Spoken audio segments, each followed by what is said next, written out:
Okay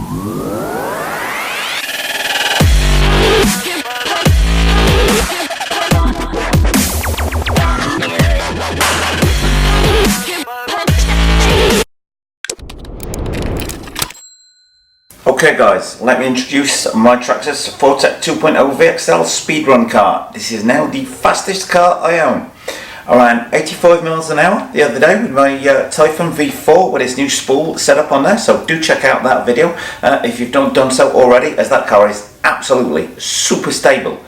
I wish the same could be said for this in this video, because while it goes super fast today, in fact the first run just absolutely stuns me when Marvin tells me the speed from the speed gun, but the car has gone from being absolutely dialed in and super straight on the throttle to just veering slightly to one side, and then I do another run and it veers slightly to the other side, which does not go without incident, as there are obviously curbs at the side of the road.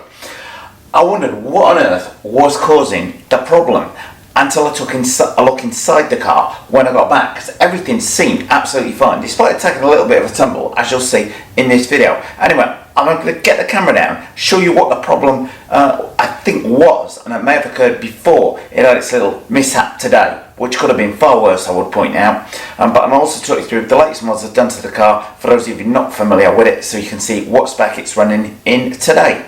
As ever guys, if you like what you see today, don't forget to subscribe.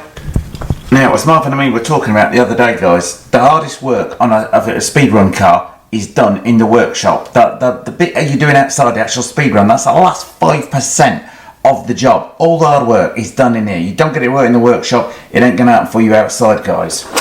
Okay, now, when I was putting the car back together the other day, checking everything was alright, got my new phones on and everything, what I failed to notice is this little tie rod, because it took quite a bad tumble the last time out. This is on this front brace that I've got fitted on here. This had actually separated, the little ball joint there had separated from this blue rod and pulled out. Now I fixed it, so I can't show you quite what the problem was. So I've loosened the screw here, but the screw was in place and that rubber just popped apart. But when doing it here, I'll show you what the problem was. And that then caused this wheel, so any little bump is going to kick this wheel around. Now that's obviously going to have a substantial effect on the steering. So if the wind's pushing the car one way, that wheel's going to begin to turn that way, pushing it the other, wheel's going to force round. So it's got that free movement at the top, which is the last thing I wanted, which is why the brace was in there. So more my fault for not spotting it, because it was barely out of place in there. But I think that might have been what caused the problem with the drifting in today's video, which could have ended up far worse. But as you'll see, the car is still in one piece. Got my new foams fitted to it all round. They are all in one piece. Mods I've done recently, the cat pack I've got fitted on here.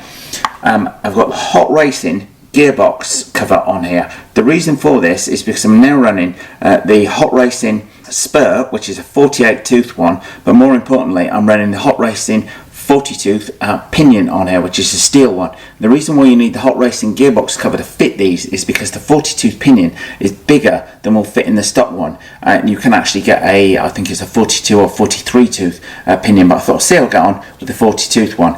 Now in today's video you're going to see this running on a 4S. Now I know guys, this motor is only rated for 3S, but the ESC will take up to 6S. I've been running it before fairly successfully, and temperature wise, the temperatures are kept reasonably okay. At the end of today's video, the ESC was absolutely red hot, but as I said, it does take a bit of a tumble, and it had lost power when I went to pick it up. I was thinking, oh, is it anything bad? But a few minutes later, after it had cooled back down a bit, powered the battery on, and the thing fired straight back up. So I am thinking that as maybe pushing it even with the fan on, and this gearing, but it was sat out in the sun and it was some 20 degrees warmer than it has been down there before. So the ambient temperature has probably not actually helped it today, but we shall see guys moving forwards with this. Anyway, let me take you straight down to JJ Customs and speedrun this thing outside the shop. Okay. Oh, no good. Ah.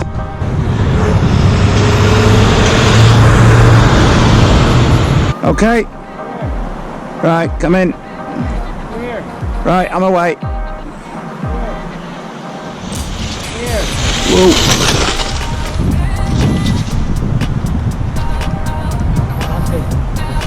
started to drift towards the curb. It's 85 though. 85? Yeah. 85 though. Yeah, it started to pull towards the curb. It pushed the wind over here. Over there. Wow. 85. I wasn't fully on it because I could see it was veering over that way. Clear? Yeah. There. Right. There. Okay. There. There.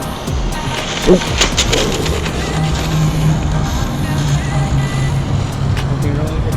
No, just not. At this point, guys, the steering did not seem quite right. I'm gonna give it a little bit more steering because I'm struggling to correct that. God, the steering percentage right down. I use the app for setting the car up for speed runs, and for whatever reason the steering angle percentage on the car was decreased virtually down to nothing. Whilst I have it low, I don't need some steering. Yeah, just the steering just did not feel right. There. There. Okay, hold on. It's got a mammoth turning circle, that's the only thing. There. Like huge. There. Oh, come on. Ooh. Okay, right, come in. Yeah, clear. Ooh.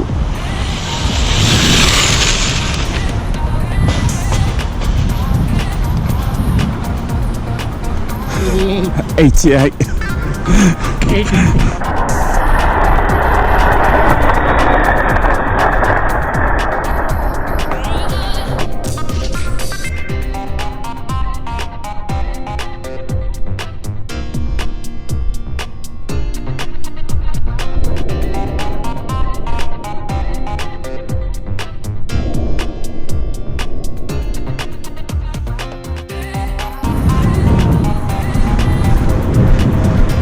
I guess the battery's gone disconnected. Well, it's taken a bit of a battery at the back, but ooh, a little bit of black paint from inside the body on there.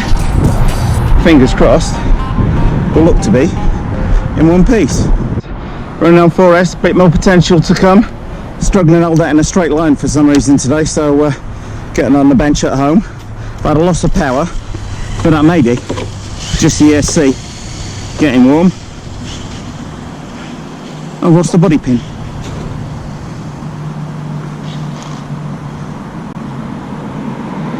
Ooh, yeah, ESC getting very warm on there. And may need some stronger connectors because that's very warm as well. Well, guys, it was indeed the ESC that had got too warm. The battery connector was very hot indeed, so obviously pulling a lot of current through there on 4S, but this is taking the car to the extreme of its running. The air temperature was also over 90. Anyway, guys, 87 miles an hour on the GPS, 88 on the radar gun, so pretty close on it. Fastest this car's been so far. Okay, guys, now let's see just what damage, if anything, happened to the car. On there, all of my foam tyres today appear to have escaped unscathed, so quite happy with the performance of this thing.